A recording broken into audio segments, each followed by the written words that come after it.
Many men reach a point where they feel stuck between two extremes. On one side, doing nothing feels unsafe. On the other, doing more feels exhausting. And somewhere in between, progress keeps stalling or reversing. This video explains why that tension exists and why the answer is not pushing harder or letting go completely, but understanding when your system is actually ready for pressure. This video is for educational purposes only. This is not medical advice. Always consult your physician. Most advice assumes that effort is always beneficial, that if something is not working, the solution is more discipline, more precision, or more control. But that assumption only holds true when the system receiving that effort is stable. When regulation is fragile, effort does not behave like effort. It behaves like stress. A stable metabolic system has buffering capacity. That means small demands, adjustments, or challenges are absorbed without disruption.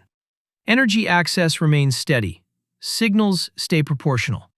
Hunger, fatigue, and stress remain within a predictable range.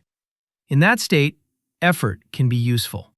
Precision can refine outcomes.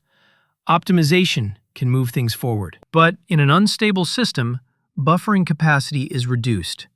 Small demands are no longer absorbed. They are amplified. A minor adjustment can trigger fatigue. A modest restriction can increase hunger disproportionately. A small schedule change can ripple into days of instability. In this state, effort no longer improves regulation. It competes with it. This is why many men feel that the harder they try, the worse things get. It is not because effort is bad. It is because effort is being applied before stability is restored. The system interprets effort as another stressor, rather than a useful signal. This creates a dangerous loop. A man applies effort. The system reacts negatively. He interprets the reaction as failure. He increases effort. Stress rises. Regulation weakens further. Over time, effort itself becomes associated with exhaustion and frustration. Eventually, even small actions feel costly. This is not a motivation problem. It is a timing problem. There is a critical distinction that often gets missed: readiness. Readiness is not motivation. It is not willpower. It is not desire. Readiness is a physiological state where the system can tolerate pressure without destabilizing. When readiness is low, even well-designed strategies fail. When readiness is high, even simple strategies work. This is why the same plan can feel impossible at one point and effortless at another, without any change in personality or discipline. Many men mistake temporary calm for readiness. After reducing pressure, symptoms may improve briefly. Energy feels better. Hunger quiet profusely. This feels like a green light to optimize again. But temporary calm is not the same as restored buffering capacity. If pressure is reintroduced too soon, instability returns, often stronger than before. True readiness shows up differently. Responses remain stable across different days.